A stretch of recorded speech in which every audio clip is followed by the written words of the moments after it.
আসসালামু আলাইকুম দর্শক, ওয়েলকাম জানাচ্ছি আজকের পর্বে।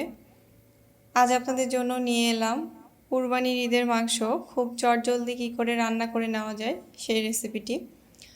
আশা করছি আজকের রেসিপিটি আপনাদের ভালো লাগবে এবং কুরবানি ঈদের দিন আমরা কী করে খুব চটজলদি মাংসটা রান্না করে ফেলতে পারবো, মূলত সেটাই আমি আজকে আপনাদেরকে দেখিয়ে দিব। তো চলুন কথা না বাড়িয়ে ঝটপট তৈরি করে নিই। এখানে আমি 1.5 কেজি পরিমাণ গরুর মাংস নিয়েছি একটি পাত্রে। এরপর এতে আমি দিয়ে দিচ্ছি পেঁয়াজ কুচি, একটু মোটা মোটা করে পেঁয়াজ কুচি করে নিয়েছি, 1 কাপ পরিমাণ দিয়ে দিলাম। এবং এখানে আদা এবং রসুন বাটা দিয়ে দিলাম 1.5 টেবিল চামচ পরিমাণ করে। এরপরে এখানে আমি তেজপাতা, লং, এলাচ, গোলমরিচ, দারুচিনি এবং কালো এলাচটা দিয়ে দিলাম। এরপর আমি গুঁড়া মশলাগুলো দিয়ে দেব, মরিচ গুঁড়া, জিরার গুঁড়া, ধনিয়ার গুঁড়া, গরম মশলার গুঁড়া এবং স্বাদমতো লবণ, হলুদ গুঁড়া। আর এগুলো আমি সবই 1 টেবিল চামচ পরিমাণ করে নিয়েছি, শুধু হলুদ গুঁড়াটা 1/2 টেবিল চামচ পরিমাণ আছে। আর এখানে আমি রান্নার তেল দিয়ে দিলাম 1/2 কাপ পরিমাণ। এরপর সব মশলা দেওয়া হয়ে গেলে একটি নাকড়ি দিয়ে আমি ভালোভাবে নেড়ে দেব।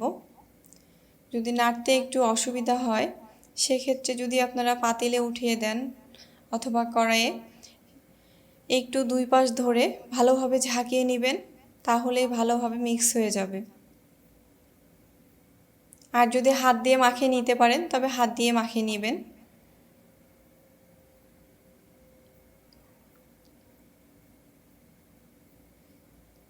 মশলার সঙ্গে খুব ভালোভাবে মিশিয়ে নেওয়া হয়ে গেলে এখানে আমি সামান্য পরিমাণ পানি অ্যাড করব।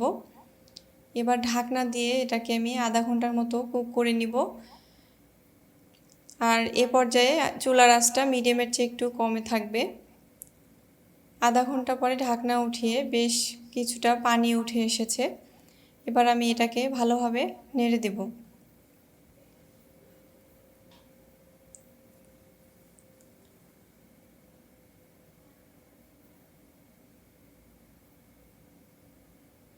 ভালোভাবে নাড়া হয়ে গেলে এবার আমি আবারও ঢাকনাটা দিয়ে আবারও দমে রেখে দেব আধা ঘন্টার জন্য।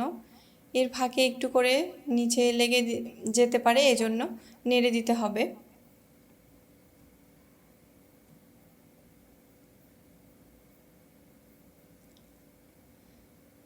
আমি এখানে 1.5 কেজি পরিমাণ গরুর গোশত রান্না করেছি। আপনারা গরু অথবা খাসি যেটাই হোক না কেন এখানে বেশি পরিমাণেও ঠিক একইভাবে রান্না করতে পারবেন। সেক্ষেত্রে মশলার পরিমাণগুলো একটু বাড়িয়ে দিতে হবে।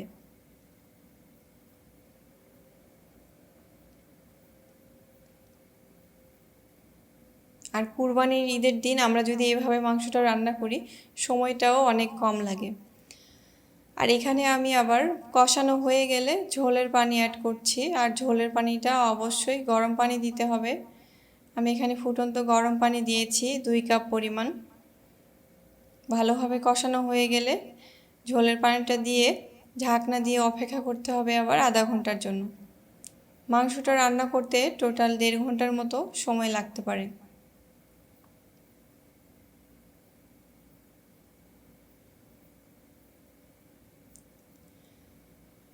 রান্নার শেষের দিকে 1 চা চামচ পরিমাণ টালা জিরার গুঁড়ো, মানে জিরাটাকে ভালোভাবে ভেজে নিয়ে তারপরে আমি গুঁড়া করে নিয়েছি, এতে করে ফ্লেভারটা খুব ভালো আসে।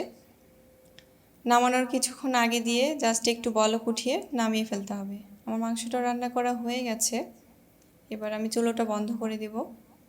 আশা করছি আজকের এই রেসিপিটি আপনাদের অনেক ভালো লেগেছে এবং উপকারে আসবে। ভালো লাগলে আমার চ্যানেলটিকে অবশ্যই সাবস্ক্রাইব করবেন এবং ডান পাশে থাকা বেল আইকনটিতে ক্লিক করবেন, এতে করে নিত্য নতুন রেসিপি পৌঁছে যাবে আপনার কাছে। আজ এই পর্যন্তই, সবাই ভালো থাকবেন। আল্লাহ হাফেজ সবাইকে।